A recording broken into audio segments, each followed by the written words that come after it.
I also have my Radha at home, and this is a huge offense, actually, because we are speaking here about entirely transcendental, means not material pastimes. It's pastime, it's called. It's not called, coexistence or living according to the laws of the material nature which we experience here in this environment. So, Prabhupada was very much appreciating when one Satsvaru Maharaj actually publishing Back to Godhead magazine, he was the editor, and he expressed some doubts that there should not be actually articles dealing so freely and so exclusively with Radharani, exposing these intimate features of her personality. And Prabhupada said, your decision not to publish this particular article is correct. The notified devotees, we should issue instructions that there are 4 stages of understanding of the Absolute Truth. The first stage is re-establishing our relationship with Krishna. This is the first stage. That's what we do when we start to chant Hare Krishna, we come in touch with devotees, and we start to cultivate Krishna consciousness. The second stage is, after understanding our relationship, that Krishna is the Supreme, and we are His servants, that's actually the relationship, then we should perform devotional service under proper guidance. That means acceptance of spiritual master. We should actually be guided in an authorized way. And the third stage is acquisition of the desired object. That means we come close. We actually don't just worship Krishna or Radharani as the personality standing on an altar, but we actually come close, we start an active relationship. We start to understand, actually, and the whole thing comes alive. And the fourth stage is relishing the nectar of perfection of life. So that, Prabhupada is warning, Radha Krishna Lila belongs to the fourth stage of understanding. And we are basically publishing a magazine for people to re-establish their forgotten relationship with Krishna. So we should always remember this. And from Srimad Bhagavatam, Bhagavad Gita and Ishopanishad, they should try to write how our relationship is revoked from this stage of forgetfulness. Prabhupada gives you now a list of articles which actually are aiming towards that, to make people clear that you forgot your relationship to Krishna. And you have to re-establish that relationship. Actually, it's there already in a covered form, but you have to remember and bring it alive. Meditation about Srimad Radharani is way beyond that. So, we should understand Krishna first in so many ways which are described in our Bhagavatam. They should read them carefully and pick up subject matters above mentioned. With the general people, what general people will understand about Radha Krishna Lila? Immediately they will take it as an ordinary boys and girls in spite of 1,000 warnings. This is not like this, this is not like this. So this is what Prabhupada warned us about, that we should not indulge in discussion of these pastimes without understanding our own position. We should not imitate Prabhupada said we should follow. And by strictly following, we come to an activated stage of devotional service. But still, I would like to speak more about you could say, the function of Srimati Radharani. What is actually her position? Her position is, she is the last instance of approval of our service. We cannot reach Krishna directly. Whoever comes to understand that he can reach Krishna or Radharani directly, he is called the Sahajya. Therefore, we will very rarely hear amongst devotees, oh, Krishna told me. Oh, Radha told me. Now I understand. Whoever says that, one should be very careful. An authorized devotee will say, oh, my spiritual master told me. And then he told me that to serve Radharani means to serve like this. And then we can serve Radharani. Everything, like stated in Bhagavad Gita in the beginning, the very essential rule is, everything which we want to give to Krishna can be given through the media of spiritual master. He may not be physically present, but he has his representatives and he has his instructions. In this way, we can be sure. It's like Prabhupada gave a very, very simple example of a mailbox. He said, we have a mailbox here on a corner, it's red, and there's a certain symbol on it, and it's called Dansk Post or whatever. So if you throw a letter there inside, there's even a time when they pick it up, and you can be quite sure that it will kind of arrive. Usually the post works quite efficiently in the West. In India, it's another thing.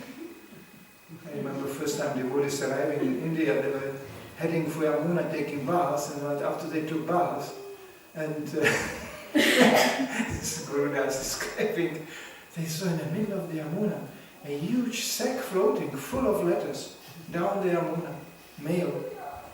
And my humorous girlfriend, the Gurudas, said, here goes our post to the West.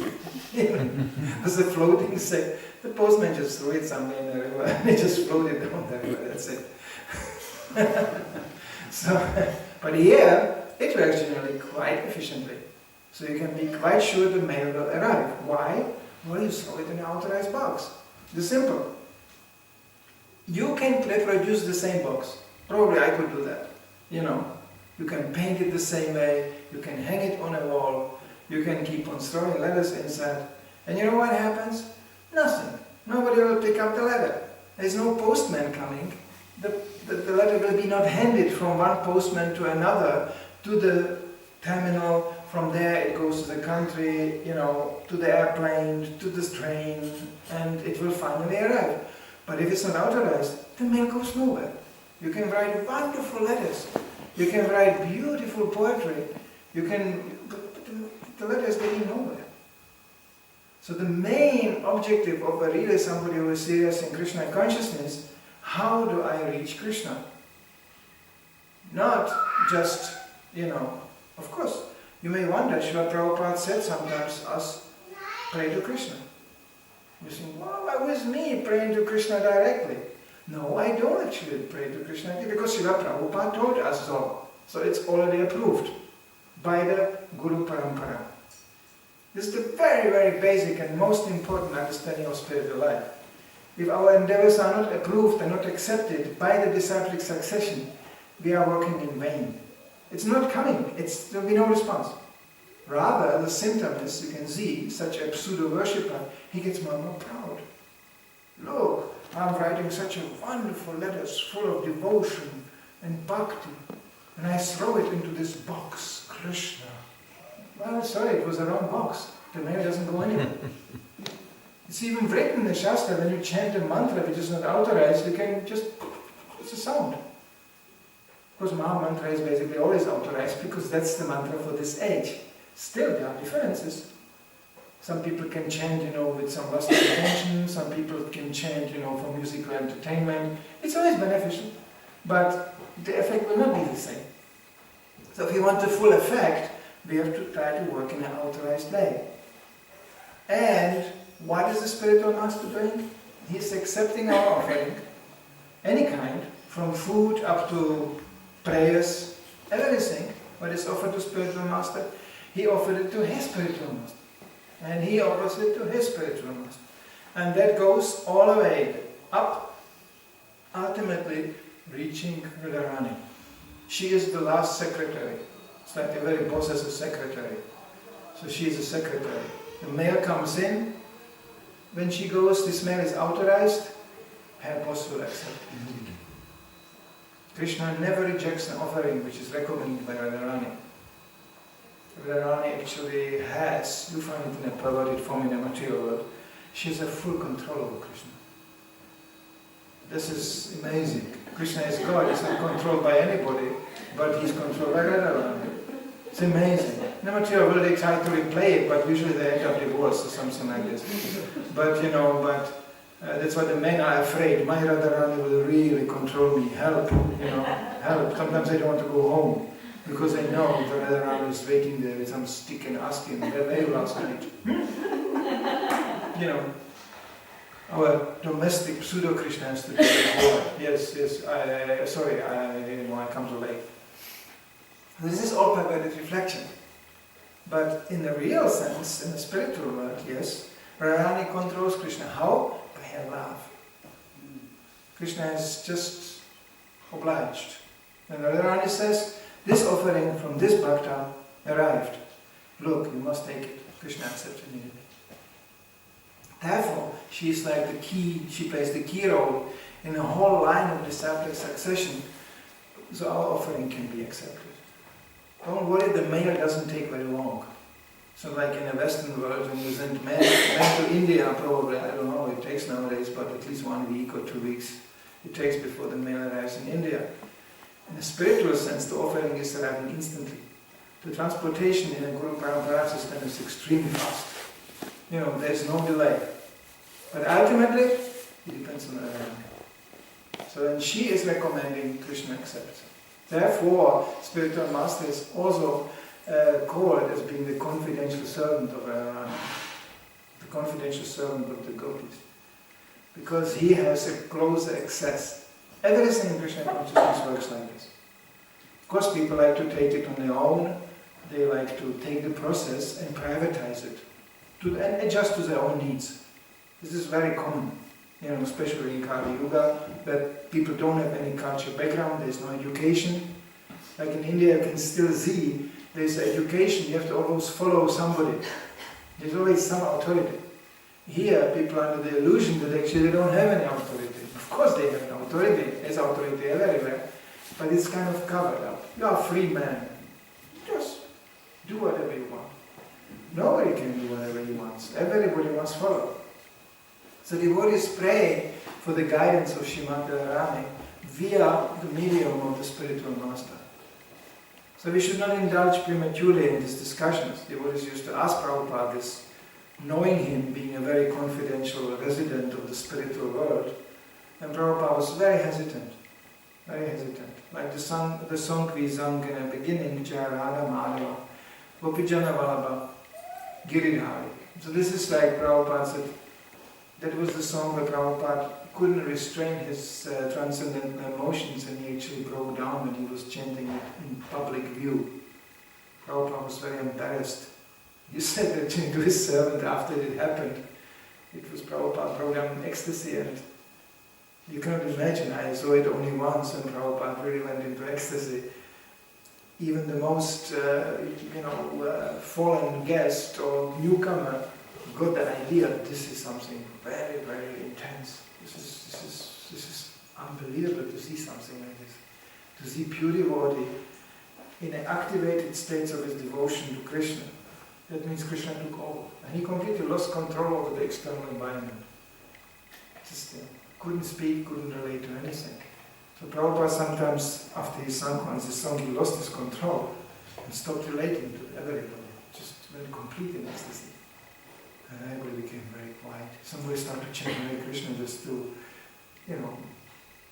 not staring at Prabhupada and this. And then after a few minutes, Prabhupada came out of that ecstasy and he composed himself and started chanting it. After that, in his room, he said to his servant, I hope nobody was disturbed. I don't do this too often. He had the face of a guilty child almost. Because it's actually not to be publicly displayed, because people immediately pick up and start to imitate. That's what happened after Lord Chaitanya's Tiberians in Bengal. So many sects came up who actually were not following him in terms of listening to his preaching and the philosophy. They followed just externally, by dancing and crying and rolling on the floor and put some chili in their eyes and crying and then ending up just collecting girls. Pop musicians. Yeah, you can turn even devotional music into pop music and collect opposite sex. So this is highly, highly offensive. So Srila Prabhupada warned us not to go this way. So Radharani, of course, she is representing the right wing of the gopis, which means actually there are two gopis assisting Krishna in his lila. The extreme loyal ones who always follow, and then there is more the controversial ones. They are not so willing, and actually Krishna likes it even more. On a spiritual platform there is also gradation. So we know that. It's like Prabhupada comments in the Bhagavatam in a material world in a perverted way. Women like to be aggressively approached. But it doesn't mean that aggressively means physical violence.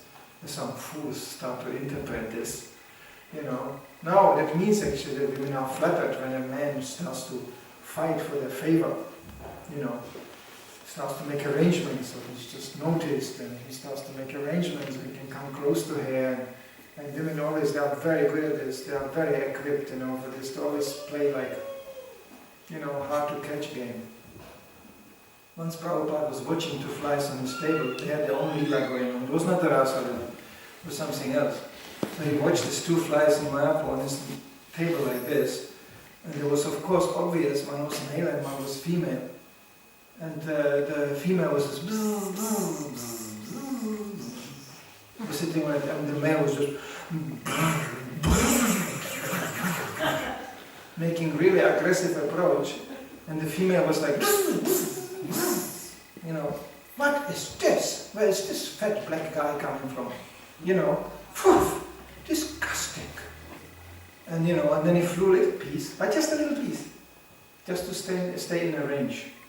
So the male fly took it as more inspiration, so he could again gain some speed and was just,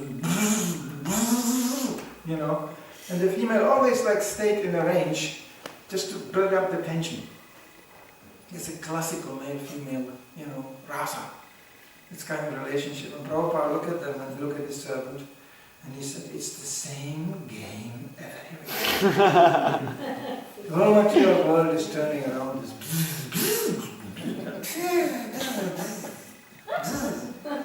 But actually, when the male fly got so exhausted, he turned away, then the female actually came around. And he was like, oh, it's possible. Okay. And the whole thing started again.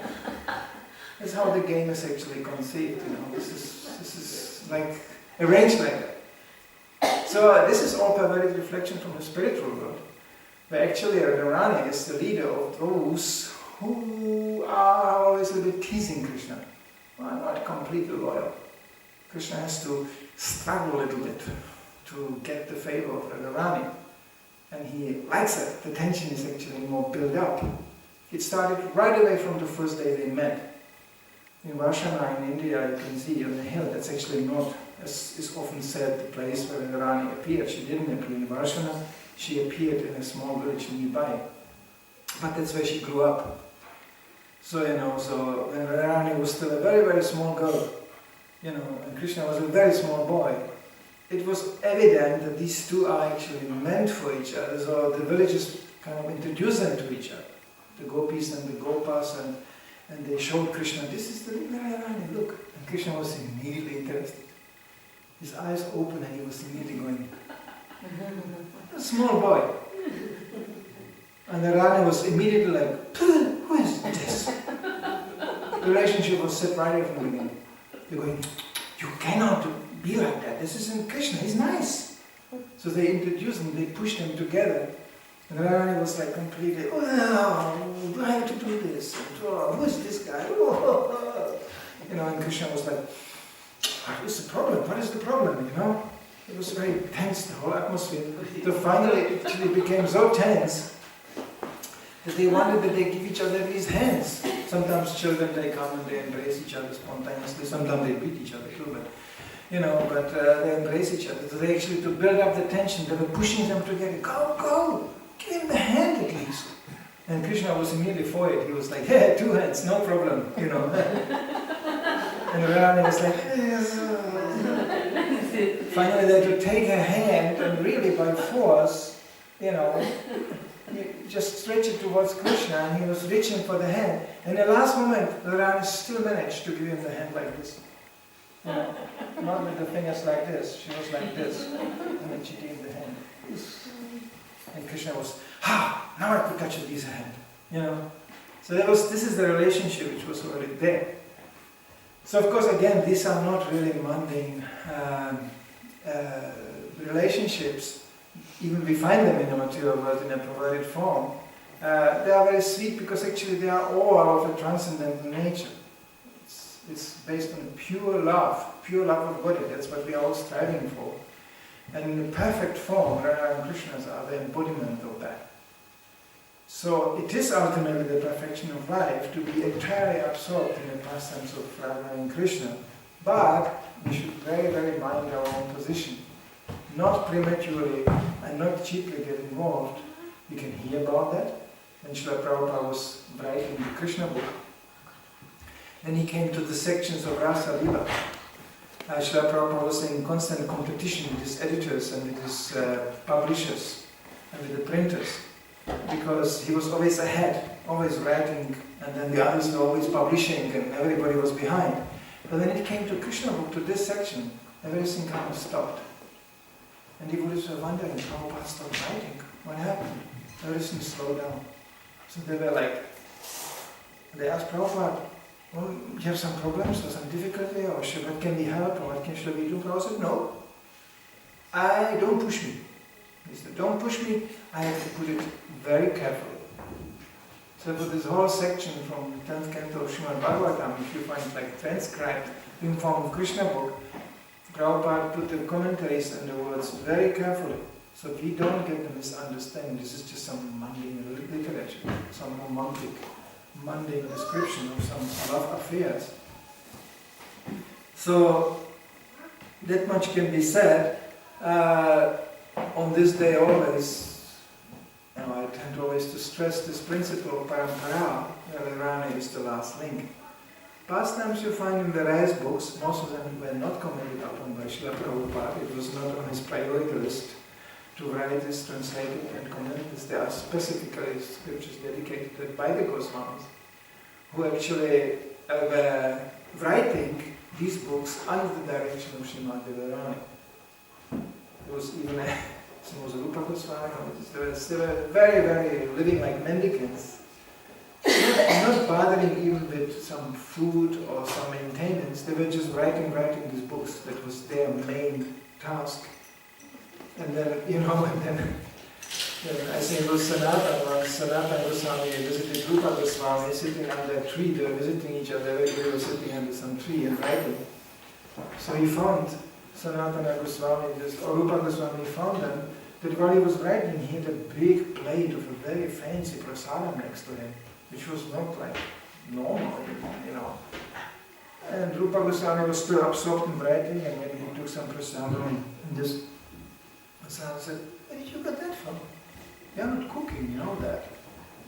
Such a fancy plate of prasadam. He said, I don't know, I was writing, there was some little girl from the village, she came and she brought this here and put it here, and then some girl coming. Normally boys come from the villages, they bring us milk and they bring us prasadam, because that's like the custom that people bring out prasadam for the sages who are sitting in either in caves or under a tree, and that's like the culture.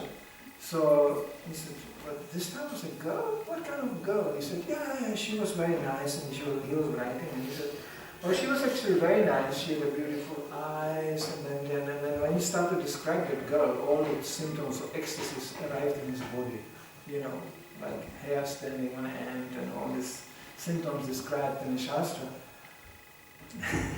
So Sanatana actually started chastising. He said, what have you done? You accepted just the lunch from Radharani. She just came around and served it out to you. And he said, yeah, really? Oh, yeah, I didn't know. Radhika is so nice, you brought the lunch. So, this is of course not happening to us. Don't worry, the prasadam being served soon is coming from the kitchen. It was cooked. Is it cooking? No. That's where the real prasadam comes in. That's when we help with cooking. So, I don't think he is a Sarya, or I would not mistakenly think he is Radharani personified. But still the prasadam is great, but we don't have that experience, that Radharani will come and bring us prasadam. Why should she do that? So we receive prasadam in another way. Still, we are under her patronage, we are under her care. And she is extremely merciful, and that mercy finds its ultimate form in another incarnation of Krishna. In the Krishna appears as Lord Chaitanya. Lord Chaitanya is Radharani outside and Krishna inside. He is actually these two united in this one form. Therefore, Radharani actually is the original preacher.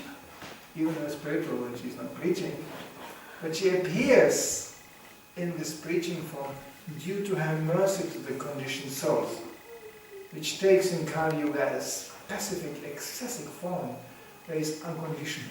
There is no conditions. When Krishna appeared, he said, surrender, not surrender, head off. Basically, Krishna just was very plain. His preaching method was not only talking, but also cutting off people's heads. Sorry, that's Krishna is doing that. He's God, you know. So surrender, not surrender, okay. You know, he was a condition. As Lord Chaitanya, the condition is not there. Lord Chaitanya is not killing anybody. He's actually killing the ignorance in our hearts. Unconditionally. And this very same mentality comes originally from Srimati Radharani, who is most eager to introduce others to Krishna by bringing always the offerings to them. So therefore Krishna is actually appearing as Lord Chaitanya, where he actually united these two forms into one, just to taste this love of Godhead. Because there's one thing Krishna really, he's God, he knows everything, but one thing he doesn't know. Why are these people really worshipping? Yeah, I can understand they think I'm the greatest and the most powerful and the most beautiful and all this. I understand that. But why they are worshipping and become so ecstatic? You know, even I don't become so ecstatic when I'm looking in the mirror. But when they chant my name, they become completely mad. So I have to find out. And therefore Krishna actually incarnated himself as Radha Krishna combined in the form of a devotee to access that taste of actually serving Krishna in a pure way. So this is actually one of the reasons why Lord Chaitanya appeared, many more, but so this ecstasy Radharani experience to serve Krishna, that Krishna experience by uniting these two forms and appearing as Lord Chaitanya. It's very esoteric from our point of view because we have no experience of combining any forms. We have only this form, and that form is growing old and will die. That's it. And we are not this form. We are different from this body. If this is not established, all the discussion about spiritual pastimes is irrelevant. First of all, we have to understand, this body will not go back home, back to Godhead. This will remain here, this will die. But me as the spiritual soul, me as the part of God, in an activated form of devotional service, will find myself in a spiritual body. And that spiritual body, that's I am really. That's me. Here, this is not me. This is mine. This is a tool for me to move around. In a spiritual sense, we are the body. This is our body. We cannot imagine this, what it means. Just imagine to have a body which is you. That means it never will do something which you don't know what it is. And it will never grow old. And it's never ignorant. You know how ignorant this body can be. No problems. Wake up every morning and find out. To move the body around is like, oh.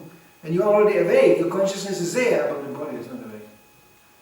You know, some people, they just don't wake up even, they fall down from the bed, or they cannot find the shoes, and you know, and they bang their head on the wall, and because before the consciousness comes really back, that means the body is somewhere else.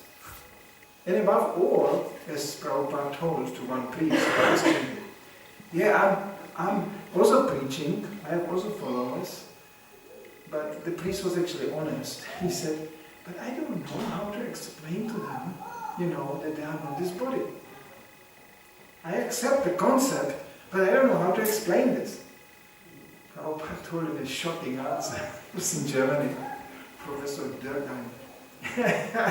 Prabhupada said, you and your disciples should go to sleep. That's how you find you're not this body. And he was like, what an answer. You know, to find out that I'm not this body, I'm supposed to go to sleep? Yes. Because every night when you are sleeping, you can easily find